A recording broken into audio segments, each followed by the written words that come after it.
For decades, the blueprint for a successful career was straightforward. You climbed a rigid corporate ladder, you put in the face time, and you tracked your progress through salary bumps and new job titles. But we are now operating in what economists call a VUCA environment, a system defined by volatility, uncertainty, complexity, and ambiguity. Relying on a rigid, predictable ladder in a wildly unpredictable economy is structurally unsound. The immediate consequence of this mismatch is a massive loss of talent. Right now, 2/3 of highly qualified, educated women are voluntarily stepping off the corporate track. Executive roles today demand extreme hours and constant availability.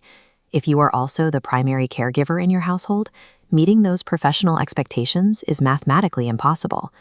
The corporate system functions exactly as it was designed. However, it was built for a workforce that no longer exists, leaving the modern professional unable to survive within its architecture. This realization usually starts with a trigger point, a period of intense burnout, or a sudden awareness that the demands of the job are actively destroying a person's life outside of the office. Eventually, they hit a breaking point. The extrinsic rewards, the bonuses, the prestige, the corner office, simply stop justifying the severe psychological toll. So they take decisive action. They step away from the traditional path entirely, intentionally opting out of the corporate structure. This diagram outlines the academic framework researchers use to map this exact transition. It adapts the hero's journey, functioning as a clinical roadmap for identity change. This act of leaving the traditional path marks the start of a structured search for a new identity. Academics call this new path a Protean career, named after the Greek god Proteus, who could change his shape at will. In a Protean model, the career is managed entirely by the individual rather than an organization. To navigate this, researchers use the kaleidoscope career model.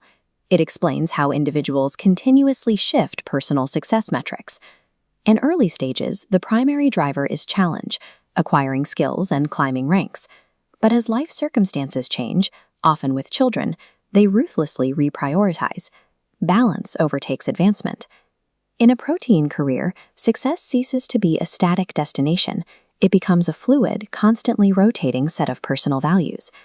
Looking back at the hero's journey diagram, this shifts the worker into the turbulent initiation phase.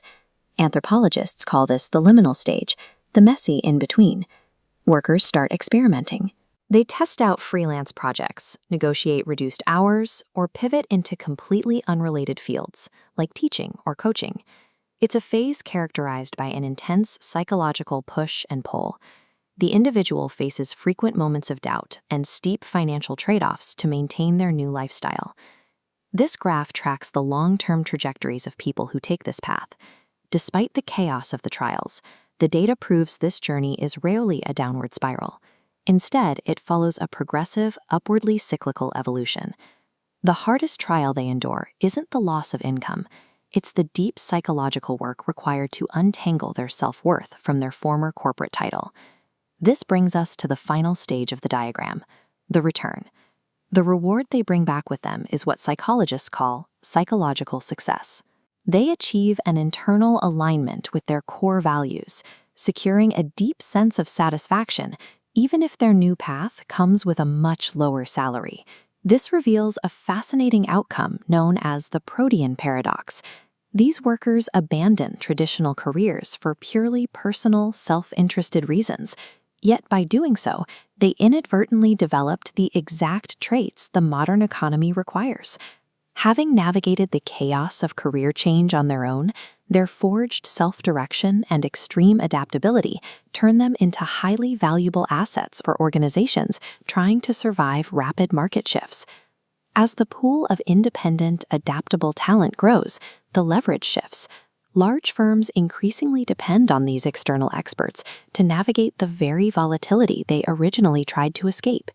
With 40% of professional women voluntarily leaving their paths and only 5% willing to return to their former employers, the talent pool is evaporating. This creates a structural threat to organizational survival that cannot be solved with a simple hiring drive. To survive, companies must make systemic shifts.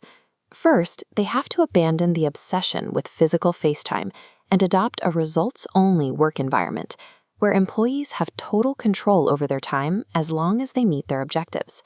Second, they need to implement mass career customization.